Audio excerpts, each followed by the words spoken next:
Hello! 大家好. And apa khabar semua? We are your video game best friends. My name is Kelvin Tay. I am Nick Dorian. And of course, Afiq is not here because he got fatherly duties to perform today. Being a father is a very heavy duty. I'm sure he's spending a lot of time at home doing fatherly duties like playing some games. Exactly. Exactly. And of course, with this episode, with Nick being half British, I feel like it is a shame for us to not cover at least half of BAFTA's Video Game Awards. You know, there was a part of me that was wondering if you would bring out the British thing. I'm like, nah, Kelvin's nicer than that. But no. So we're going to be talking about the BAFTA Awards, the BAFTA Game Awards that happened just very recently, possibly about 2 nights ago, I want to say. Yes, old chap. But for those who don't know, the BAFTA Game Awards is a very prestigious game awards next to the aptly named Game Awards, the ones in America. But the BAFTA Game Awards, the British Academy of Film and Television Arts, they have their own section where they basically give awards to very avant-garde games because they really appreciate, you know how the British really appreciate a good story, nothing too flashy, that kind of thing, unlike the Americans. Unlike the Americans. So after this break, we will be covering some of the results of the 2025 BAFTA Awards, specifically for video games. Toodaloo.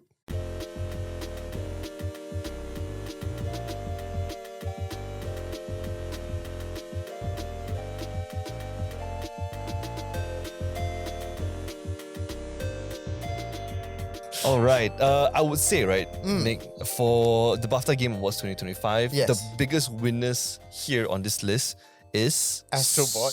Sony. Sony, yes. Sony is the biggest winner, and I'm so happy because on the Nintendo Switch episode that we covered last week, we actually talked about how Nintendo and the Nintendo Tour game, the one that is going to cost like 990 yen. Yes, to basically teach you how to play your Switch. Right, and I actually talked about Astrobot, and on the back of the box, Astro Box is basically... The Astro Box? The Astro Box, right?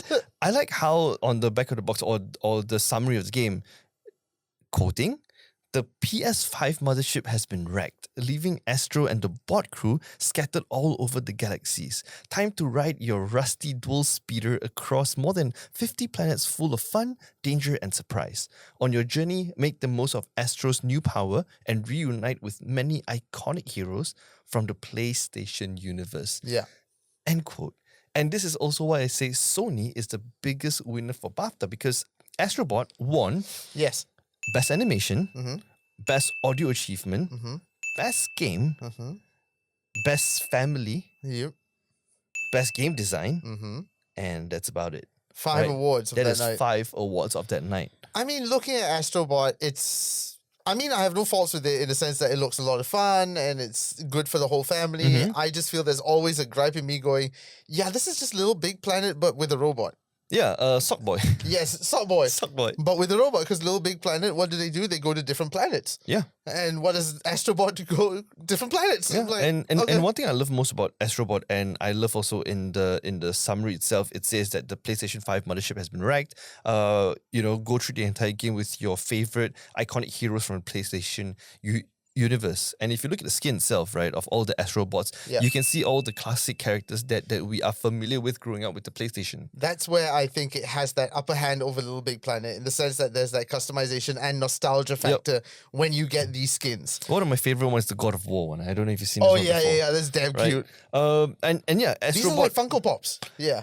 Oh, yeah. That's a very nice way to put it. Yes, it's the Funko Pops of the PlayStation Funko universe. Pop. Yeah, and that is Astro Boy, right? I don't think this game specifically needs more much introduction. Right? Everyone who owns a PlayStation, everyone who is a gamer knows of Astrobot and the character itself. It's basically, like you say, Little Big Planet where you just go around different maps and you just solve puzzle and you have a good time. It's a simple formula, but it works. Exactly. And again, it's good for the whole family to play, which is what Sony's all about as well. Like gaming isn't just meant for teenagers and like horny teenage boys. It's meant for, Sure. the whole family to enjoy as well. Astrobot again won 5 categories here, but I want to move on to the smaller known games because on this Yes. episode itself, yes, we want to cover the BAFTA Game Awards 2025, but we also want to talk about some of the lesser known games Yeah. and ask or beg the question of will we play it, right? So moving on to the next category, which is artistic achievement, the winner for this game is this game called Neva. Yes. I saw the trailer for that and I thought, okay, I understood why it won because visually, it looks stunning. It looks like a painting. It looks like an art piece. It's very wonderfully stylized and calming to watch as well. I love side scrollers like this because Neva reminds me of a lot of indie games that I played. Games like Gris. I think games you like, would love this game especially. Games like Little Nightmares, for example. And on the back of the box, because I've never heard of Neva until recently, right? Yeah. And on the back of the box, experience the moving tale of a young woman and her lifelong bond with a magnificent wolf as they embark on a thrilling adventure through a rapidly dying world. And again, this game won artistic achievement for BAFTA. Yeah. And just looking at the screenshots and the trailer of this game, I was like, yeah, Well deserved. There's no doubt about it. It's Yes. well deserved. Very well deserved. It's like Ori and the Wisp, but Yes. more. Oh, Ori, yes. More. I don't know what's the right word. More artistic. More I guess so. intensity. More vibrance. Vibrance. Yes. Right. It's a side scroller puzzle adventure game where you just, go through you scroll your one, sides. go through one platform to another. Yep. And just looking at this, I feel yes, I would give this a try, especially on my Steam Deck. Yes. I think on the Steam Deck, especially on the go, this game would fit very well because it looks like something you could just pick up, play for a bit, and put it down, come back to it later. Yep. Like, sure, there might be a story, but it's not integral to watch everything, or even though that's not the main point of the game. Yep, 100% agree. Yes. Because other games in this category is Astrobot, Black Myth Yukong, Harold Halibut, Senua's Saga, Hellblade, all fantastic game. Yeah. But, Harry Halibut was, Yeah, but if you're talking about purely artistic achievement, I have to hand it to Neva, hands down. I don't know. Now that you mentioned that Harry Halibut was in the mix, I'm like, oh. Why, huh? Because Harry Halibut was that stop motion game, wasn't it? Yeah, it is the stop and I motion played one. that and I was It's very... this one. Yes. Yeah. I played that and I was very impressed by it, knowing that the fact that it was a very stop motion animated style, which hadn't really been done before. I mean, since we're talking about the Harold Halibut, back of the box, this game is a handmade narrative game about friendship and life on a city-sized spaceship submerged in an alien ocean. Join Harold as he explores a vibrant retro future world in his quest to find the true meaning of home and end quote. And I really want to just watch this game because very it looks quirky. very intriguing. Yes, it's very quirky. It's a bit weird at times, but it is an absolutely fantastic game. Ooh. A bit slow, might be a bit slow at the beginning, but once you get into it, it really gets going. So to feel that they lost out, okay, maybe still, check Harold Halibut out.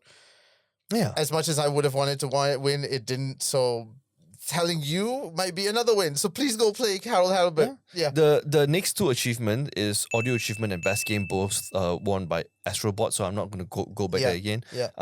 I definitely feel like I am not knowledgeable enough to answer the question why did Astrobot won so many achievements. But just looking at the trailer, the gameplay, unfortunately, I don't have PlayStation 5 to try this game out. But looking at all these awards, I definitely say I would give it a try. I would too. And I think it's the same reason that Pixar wins best animated features and whatnot. There's just something inherently adorable, heartfelt, and again, that playability option of the whole family. Yes. The next game award is Best British Game. And the winner for this game is Thank Goodness You're Here. Which looks bonkers. Bonkers is the right... Bonkers, but British bonkers. Yes. So it's not all loud in your face. It's very subtle. So I want to honor the half British in you. Yes. Can you do us a favor and read this in your best British accent? Of course. Thank goodness you're here as an absurd comedy platformer set in the bizarre North English town of Barnsworth. As a travelling salesman, take the time to see the sights and meet the locals, who are very eager to give you a series of increasingly odd jobs. Oh, posh, posh, posh. Thank you very much. Thank you very much. Thank goodness you're here is one of those games that I saw during the Steam Fest, right? And I was like, what the hell is this? Because this one, if you would told me this was a Adult Swim cartoon, right, I'll be like, okay, yeah, I can see it. Makes sense. But the fact that this is a video game, and the trailer itself, it's so unhinged. It's like some Rick and Morty level of weirdness and loveliness, and I don't know. Do I want to play this for the lols? I don't know. 100%. I'm very tempted to go back later and just buy this on Steam and just start playing it, because this looks very much up my alley, and you know what my alley looks like. Avant-garde street. Yes, which is Jalan Avant-garde. Like, it reminds me so much of, like, say, Monty Python humor. Yes. Where it's very British. Not everyone will get it, but if you do, it's a fantastic ride. I like how Eurogamer just gave this a game 5 out of 5, and I quote, a bold bit of masterfully orchestrated comedy that confounds expectations at every conceivable turn. And if I'm not mistaken, the main character is played by Matt Berry, so that's an added plus for me. That is crazy. Yes. So this game won the best British game, and just looking at the trailer, yes, I 100%, I 100% agree with it. Unfortunately, I don't know any other quote-unquote British game that is, like you say, Monty Python level comedy slash Britishness of it, right? So kudos to this game. The next category is the best debut game, which is a game that has been in my wish list for the longest time, and I'm still 50-50 about it. Okay. The game is called Balatro, and it's a card game. Oh, the one with the Joker. Yes. On one side of the camp, I hear people telling me that, Kel, when I play this game, I cannot put it down. On the other hand, I got people telling me, if you are not a fan of solitaire or card games, don't even bother getting this. I mean, from the trailer, that does make sense. It's very much a card game, so if you're not into card games, then certainly not for you. But I was contemplating, like, is this like poker, or is it their own special, like, rule set? Or the description of this game is really intriguing. I'm just going to read out the back of the box, okay? Okay. The poker roguelite, Balatro, is a hypnotically satisfying deck builder where you play illegal poker hands, discover game-changing jokers and triggers adrenaline-pumping outrageous combos. And that's all we're getting. Okay. So I still don't understand this game. Yes, I watched the trailer 1,000 times at this point. I want to buy it mainly because of the hype, but do I really want to play this? Is my question. I also looked at it and I had the same response as you did, because, I mean, card games don't exactly fascinate me, but it's that Joker element, that playful element that is intriguing me, going, okay, so what is this? Yeah. And then, of course, the creator came out on the BAFTAs dressed as Balatro. Yeah. I was like... And I feel like it's one of those games where when you watch it, and watch review of it, you won't understand until you buy and play and be like, what is this? Yes. Because recently there's this game that I've been playing besides Schedule 1, which is what we're going to talk about next week probably. Yeah. I've been playing this indie game called Quasimorph. Okay. And it's an indie game that came out a couple of years ago, and no one knows about / talks about this game. Okay. And it's one of those classic Game Boy games, or like those classic PlayStation 1 games. It's pixelated, it's isometric, and it's turn-based action RPG. And it's unforgiving, but I never understood the game. I bought it for like $12-13 on the Steam winter sale, I think. Okay. And I'm having one of the best times of my life. Huh. Right? So I feel like Balatro is one of those games where kalau you tak faham, you tak faham. But kalau you play, you will be like, bro, this is the best game ever. Okay. Right? Okay. So that is Balatro. Yes. My opinion on it, I might actually just dive into it, because right now it is the 10th anniversary of London Game Festival. Yes. And this game is going off 10%, which is 40 ringgit and 50 cents. So I feel like that's definitely okay. I will wait for you to play it, and then I will hear it from you. Of course. Yes. The next category that we're going to talk about is evolving games. Okay. Okay? Yeah. And this is a game where before the recording, you told me this is something that you have never played before. Yeah. The winner of this category, Evolving Games, is Vampire Survivor. And I feel like this is definitely one of the best games that is so appropriately rated in its category. Okay. Vampire Survivor, back of the box, mow down thousands of night creature and survive until dawn. Vampire Survivor is a gothic horror casual game with roguelite elements where your choices can allow you to quickly snowball against hundreds of monsters that get thrown at you. Okay. Vampire Survivor, Nick, is a roguelite game. That is my definition of a roguelite core game. Okay. Roguelike games are basically games that encourage you to die and die again for you to get better power-ups, for you to use whatever you have earned from the first run to buy power-ups for your second, third, fourth, fifth run, and so on and so forth. Okay. I categorize this game as a toilet game.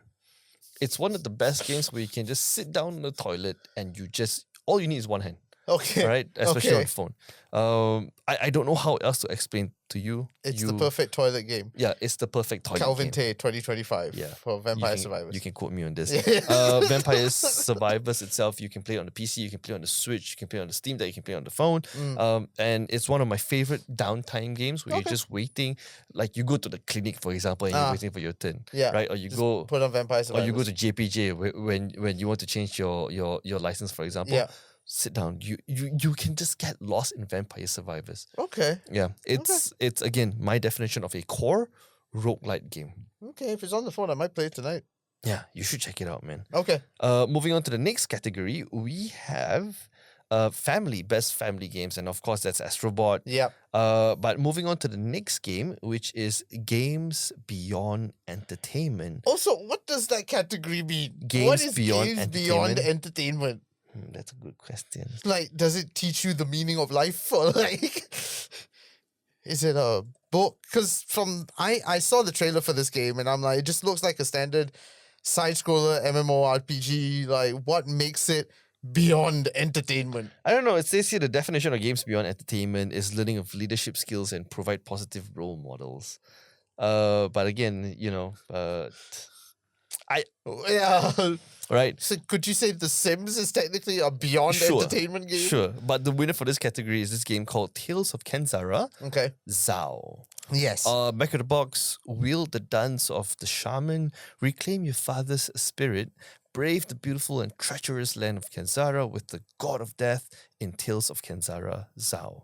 A Metroidvania-style adventure crafted by Surgeon Studios. It looks like they couldn't get the license to Black Panther, and were like, we want to make a Black Panther game.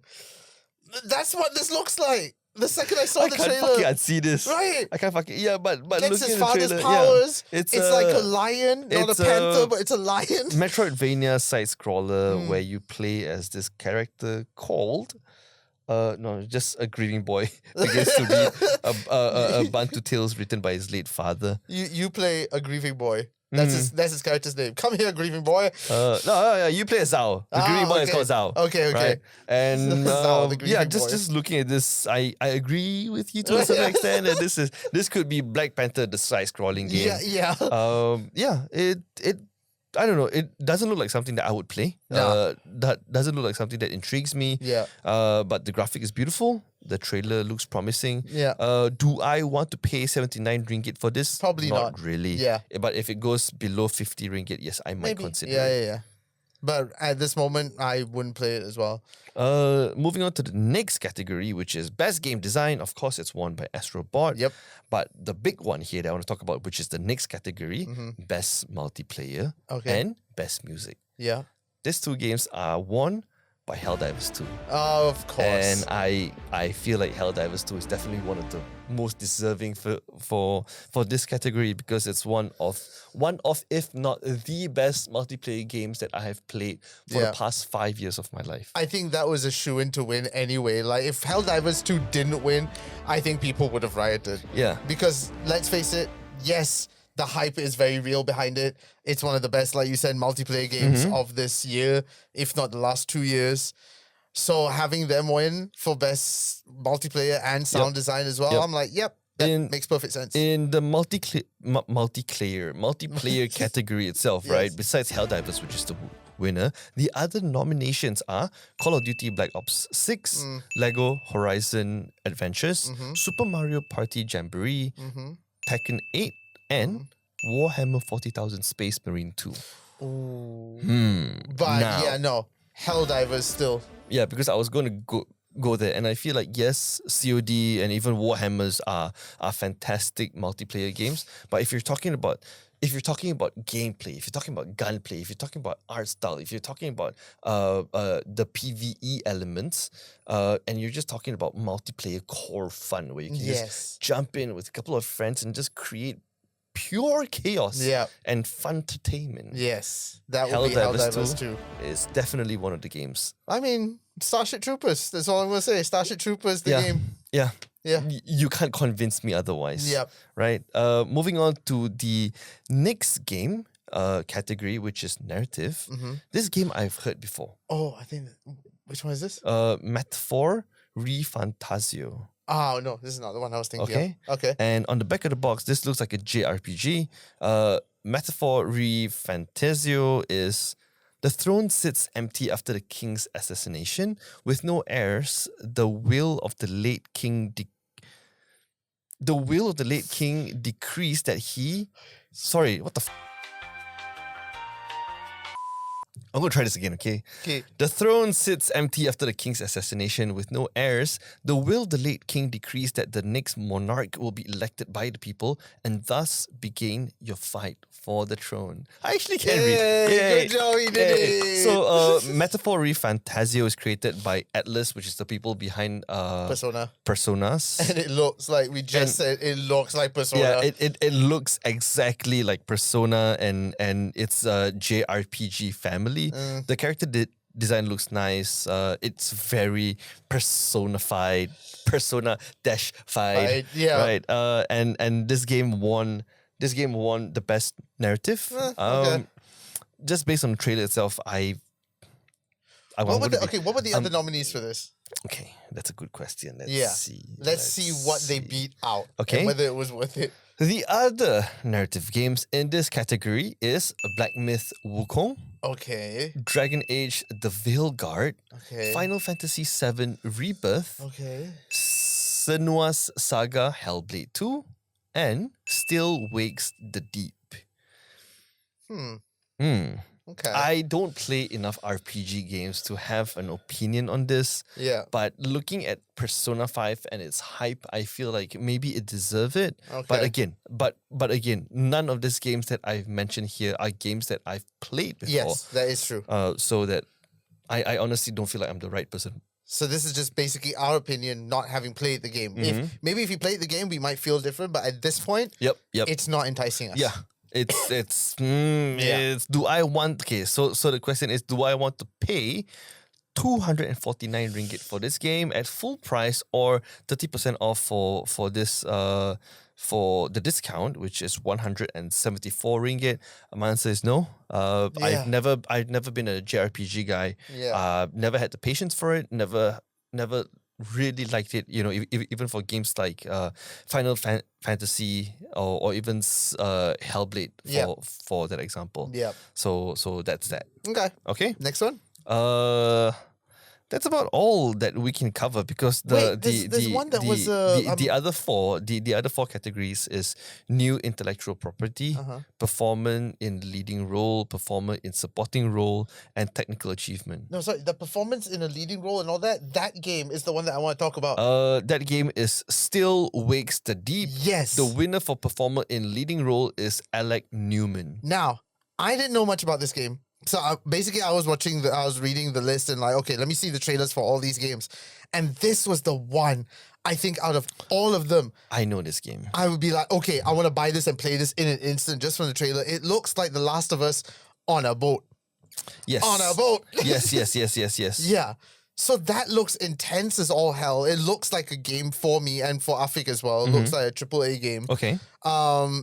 So I was like, okay, I'm glad this one. And for best voice actors, Last of Us also won for best voice actors at that time. Okay. So I'm like, you know what? That kind of sells me. I Yeah. want to play this game. So- Still Wakes the Deep. So Still Wakes the Deep is developed by the developer's name is called I know. the Chinese I Room. know. And on the back of the box, okay. I mean, do you want to go ahead? Yes. Now, okay, before I get into anything, the Chinese Room, they are a Belgian company, I want to Sure. say. Sure. It's based on Sure. it's not racist. That's all I'm trying to say. All right. Still Wakes the Deep. 1975, disaster strikes the BRD oil rig off the coast of Scotland. Can you read it in normal English, please? Oh, it's Scottish, so Dick. back in 1975, disaster. 1975. Disaster strikes the BRD oil rig off the coast of Scotland. Navigate the collapsing rig to save your crew from an otherworldly horror on the edge of all logic and reality. Hey, I'm tired too, and I'm trying to read this in a normal accent. It's harder. Yeah. So I have seen gameplays of this, right? And I can't find the genre's name. Like, what kind of genre? I is would say this is it's like a action, story, adventure, horror, action, adventure, horror. FPS. Okay. Because for me, right, I personally enjoy this kind of narrative.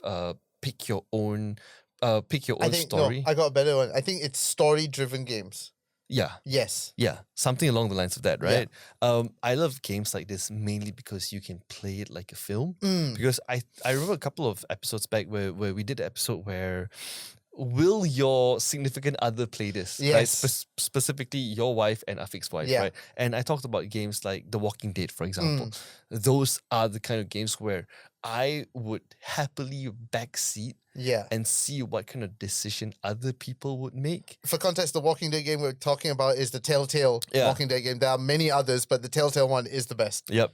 And I feel like Still Wakes the Deep is one of those games where I would much more enjoy it watching than playing. Yeah. I get you. Yeah.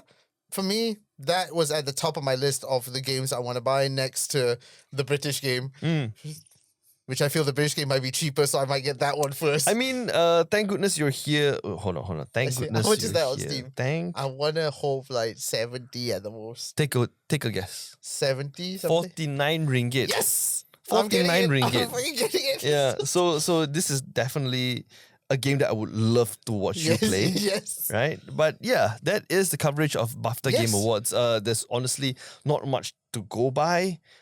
This feels like a filler episode because on next week we'll be talking about Schedule 1. And that is something that I am really excited to have you and Afik play with as well. Because we're going to sell drugs. Yeah, we're going to sell drugs, right? We're going to sell buds, we're going to sell crystals, and we're going to sell Drugs. cuck. Cuck. C-U-K-E. Cuck. You'll understand when you watch the episode. But yeah, that is the coverage for BAFTA Yes. 2025. Yeah, BAFTA. Yeah, sure. Right. And as usual, that's all the time we have. My name has been Kelvin Tay. My name has been Nick Dorian. We are your video game best friends, and Afik is not here. But until next time, we'll be covering Schedule 1. Stay tuned for that. 3, 2, 1. Okay. Wraps. Yeah, man. I really want to start streaming games, but